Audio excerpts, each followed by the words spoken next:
The pandemic really hit the US hard just after our production closed in 2020. The voice area had done a full-out ban. We're not doing anything in person because, of course, right now singing is so dangerous. All of our lessons and meetings and whatnot have all been via Zoom since March. And so really we haven't had any students in the building until this semester. 1, 2, here we go.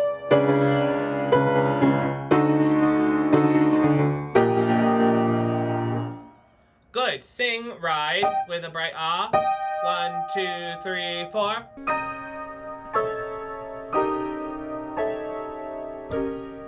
Once upon a time there lived a merchant who had 3 daughters. The merchant had been wealthy in his day, but now he was poor. This was more than 2 of his 3 daughters thought they should be expected to endure. The music department is putting on a radio opera. Every year we do a production. Usually it's a staged opera or musical. This year, with the limitations we're working with, we decided to do a radio opera, which is a genre on its own. There's a collection of repertoire that existed already, so there really wasn't any molding needed to make it work for what we're doing. But the youngest, they called her Beauty, was a girl who lived in dreams. We're doing Vittorio Giannini's Beauty and the Beast, which is a kind of a lost piece, really, in many ways. It was premiered back in the late 1930s and originally written to be performed and produced on radio.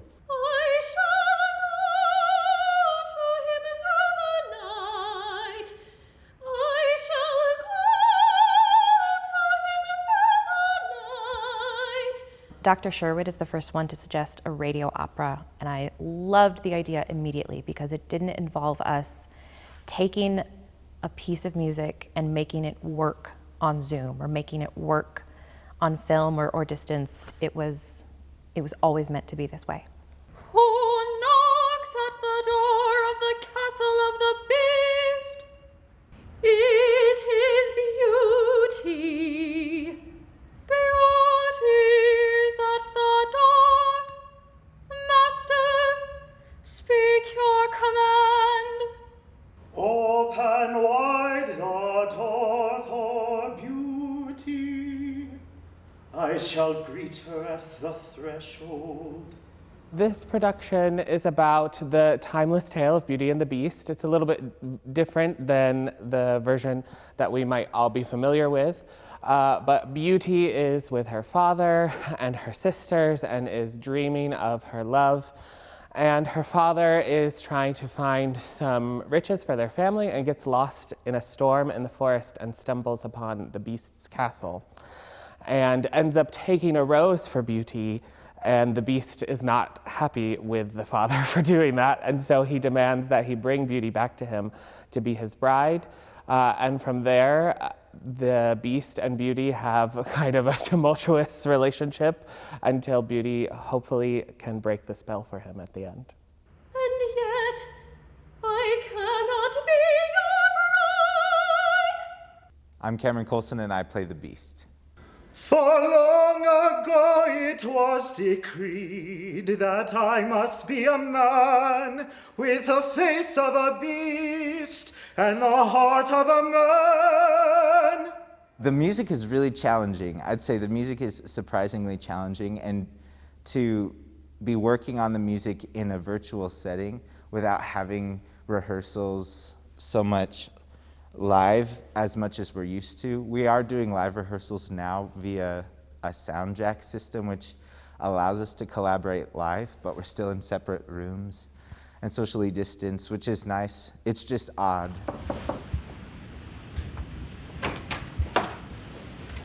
Is the audio working in Zoom? No. Can you join the computer audio? Oh, okay. I thought we weren't supposed to join with the audio.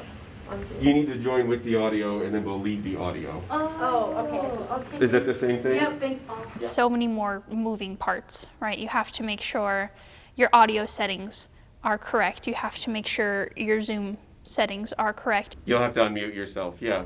Maya, unmute yourself as well. If you have closed back headphones and you want to hear some of what's coming through your microphone into your headphones, you can move that volume slider over towards the right, and you'll get a monitor essentially that will come back into the headphone. And then, of course, you have to go in and be an artist. Top of 5 daughters, that's what I'm talking about. Father. Sounds a little like you're either scared of him or think that you're incorrect in your pitches. Does that make sense? Which I know you're not. So I think you need a different choice. What are you trying to go for right now?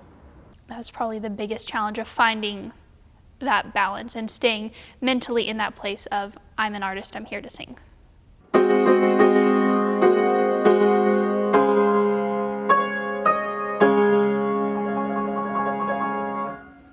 Yeah, so that really helped. Do you need to adjust anything?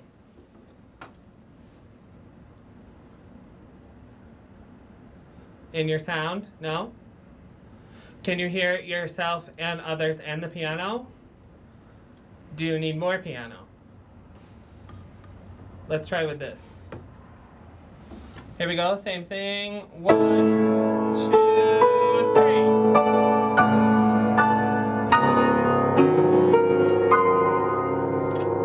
It's hard to not be in the same room, definitely. It's very difficult to be trying to look at my music, playing the piano, and hearing them through headphones, and remember to look at them on the screen.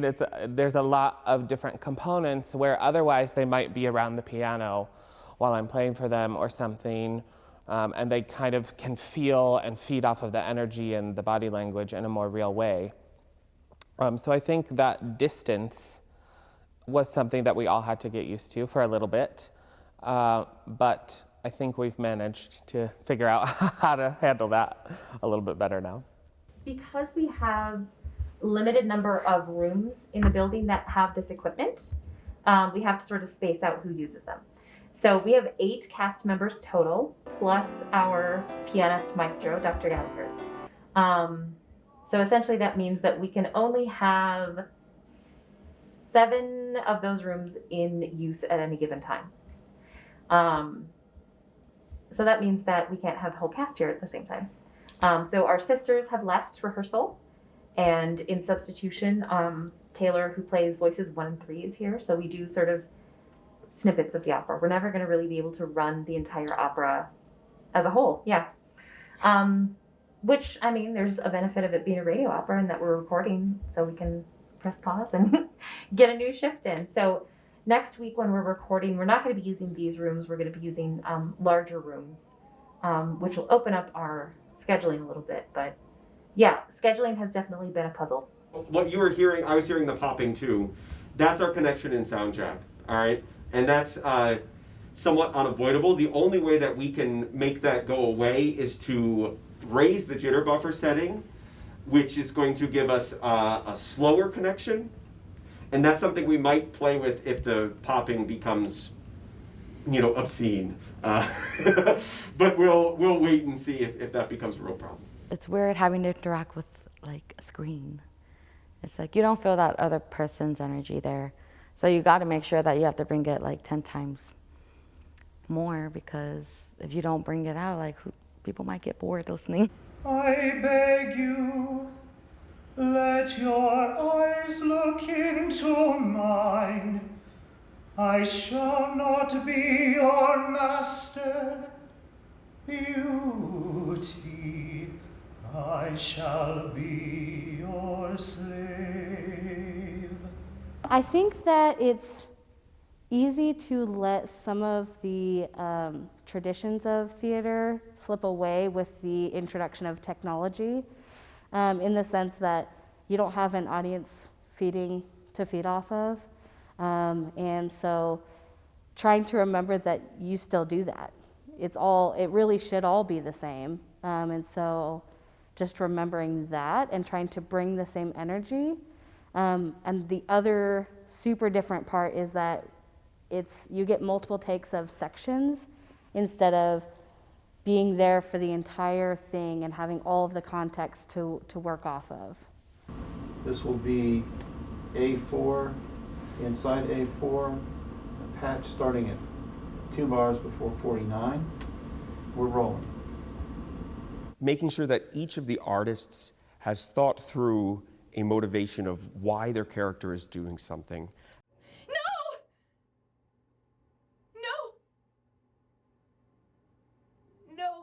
How their character on stage would react to what somebody else is saying to them, right? It's so easy in a piece like this to get in the moment when you're singing and then to step out of it and then go, okay, I have to sing again and try to step back in. And that just doesn't work because then you don't feel the arc. And so through Zoom, we've really been trying to have the students not just stare at their scores, but look at each other and communicate and stay in the moment so that they can feed off of each other, just as they would on stage. We've also, especially on Zoom, been talking about how we find the visual interactiveness with other people, because it really enhances the music. And earlier this week, I think on Monday, Dr. Sherwood had said that the show sounded great. What he felt was missing was the interaction that we usually have during shows and rehearsals where people sort of go off each other. And he said it was really missing that. And so we've been doing things like having Zoom in gallery mode so we see everybody. And he just suggested hiding our self views so that we don't look at ourselves, which I think most people are going to do, because it does help. We look at each other through the Zoom cameras. We're still singing to each other. We're still feeding off of each other's energy. And I didn't think that would happen. I thought it would be more of making recordings in our bedroom kind of feeling. But this has been really the first experience since all of this happened where I've really felt that connection of music making with other people again. My master is not there, but I see a man, a strange young man, radiant and glorious in the light of the morning. A strange young man.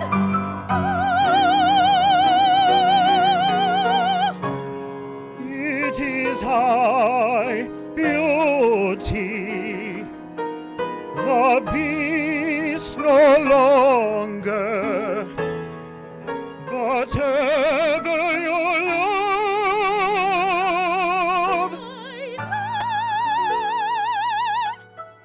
Thankfully, on Zoom, we can still see each other's faces. And it's hard. It's hard. But it makes you as a performer work that much harder and become that much more independent in your motivations. Because no, I don't have someone physically next to me to feed off their energy, but I can create that in my mind. And I can see their face on Zoom. I can see their face on the computer. And I'm going to make sure that I can give them absolutely everything I have so that they can give me everything I have. And we as a collective can give the audience everything we have. And it's really about digging deep inside of you and becoming even more vulnerable and even more creative in your process to make sure that you're still giving that same amount of energy. No, it's not easy. It's hard. It's really freaking hard, but it's worth it. And it makes you better as a performer. So when we come out of this, and we've been doing this, I feel like performers in general, we're gonna be able to give so much more to our audience now that we realize that we can. And they lived happily ever after.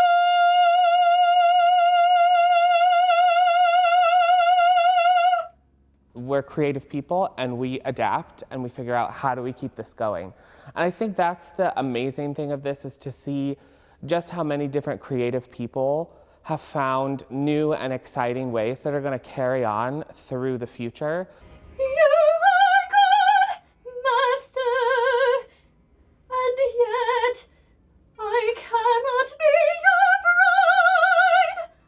was never a chance we weren't going to do a production. It means so much to our voice majors to do a production every year because we only do one a year. So it's these kids' only chance to get on stage. My master is not there, but I see a man, a strange young man, radiant and glorious in the light of the morning. Due to COVID-19 restrictions, it's really quite heartbreaking for performers all over the world, instrumentalists, vocalists, because that's what we do. We perform for audience members live on a stage. And especially for singers, we use our breath and we use our air, and the air we breathe quite literally isn't safe. And especially for college students, you know, your goal as an undergraduate student is to be able to build your resume as much as possible. That way when you apply for graduate school or you go out and into a professional performance career, you have a built resume. And I know for me particularly, I was so worried about having that empty slot on this year because I only have 4 years here. You are an angel, oh Queen of Mercy. If anything, the pandemic has shown us just how much we rely on the arts in times of need, emotional support, to escape from different things, those things that we gravitate to when we can't do our normal lives is the things that we as artists produce. And it's been hard because while everyone's been consuming so much art, artists have been, especially musicians like vocal musicians, have been put on hold to perform or do anything. And this has been a really, really awesome way for us vocalists to practice and perform and produce art during a time when we haven't been able to. It's been a whole year, which is really exciting for us. But also, hopefully, something that we can produce that's magical and fun for our audiences. My life is yours, if you so will. I would not bring you beauty for your bride. There's a lot of people saying it's a dying art, and we don't want it to die. So we're trying really hard to make it more well known and make it more relatable to people who maybe have never related to it before. I mean, no, it's not Lady Gaga or Beyonce or, I mean, Kiss on a stage, but it's been around for centuries. And there's a reason it's still around. And we wouldn't have Lady Gaga or Beyonce or Kiss if it weren't for classical music, if it weren't for opera. You know, it's still enchanting to walk into a concert hall or sit in the comfort of your own home and be able to listen to someone. We use microphones, but opera singers don't use microphones. To listen to someone use absolutely nothing but their instrument that's biological to portray art and portray this art form. And classical music is everywhere. It's in the movies that we watch, influences in the music that we listen to even today. It's everywhere. It's classical. It's timeless. It's something that the messages for operas that have remained in repertory and common practice, they appeal to a deeper sense of emotion and self and humanity than something that appeals more to fashion or trends of the time. Beauty, have you returned to stay with us forever? For when you are gone, the world is very old. It's something that can be on the radio for other people to hear across the nation, that they can share with family members all over the place that might not normally get to see one of their live performances. So I think it's just a great form of keeping something going and a great respect to what artists are capable of when they're thrown with whatever may come their way. Of all communication platforms, radio has been the most adaptive. I don't think radio is obsolete because it has evolved with the times, especially with the internet. You know, you can listen to a radio station anywhere. And so I think, yes, there is potential for radio opera to make a comeback. Because radio's not going anywhere. It is high beauty, the beast no longer, but ever your love. It's a lot like listening to an audiobook.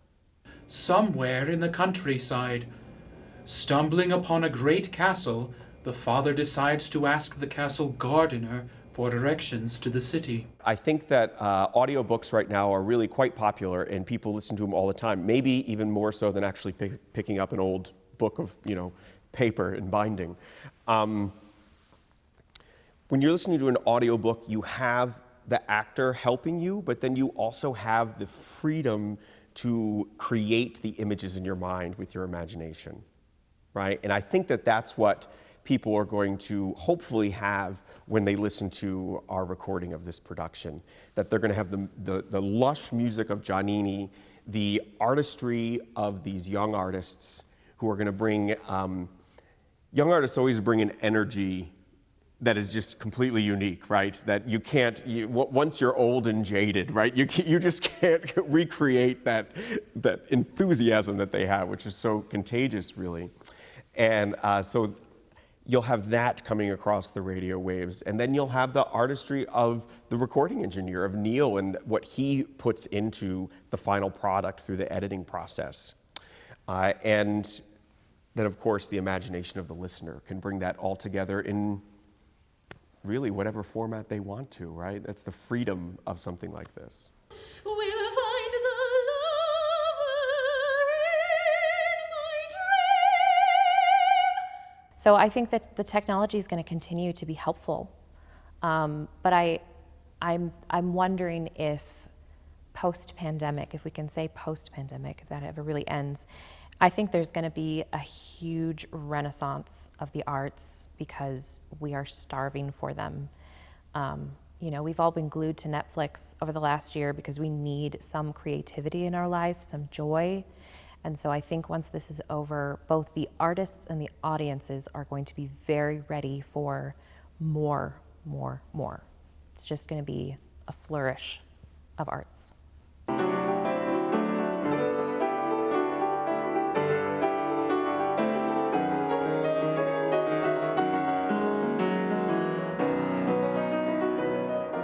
Art is so universal, like whether it's music or paintings or stuff like that. Like people connect through art, and I think this is important because it gives us another piece to just be a part of something and something that connects people together. I definitely see a connection for that, with the students seeing how the story of this piece, somebody striving for more, right? Or striving for something different, maybe, right? And realizing that that's okay. And it's good to have aspirations and to get out and to see the world and to have that sort of, that global perspective on life. After the pandemic, there was the Renaissance. And I think that sense of hope and revival, I think it's going to be incredibly rewarding and overwhelming to society in general, because none of us have just been sitting by our laurels while this is happening. We've been working and creating and thinking and producing and making things happen. And to see all of those things kind of make it back to the public, hopefully very soon, is going to be incredibly powerful, I think. I think that people are going to have a lot more things to say, and they're going to sing and make music and create like they've never before. Well, that is the story of Beauty and the Beast, and although it may not be necessary, I do want to say, and so they were married, and they lived happily, happily ever after.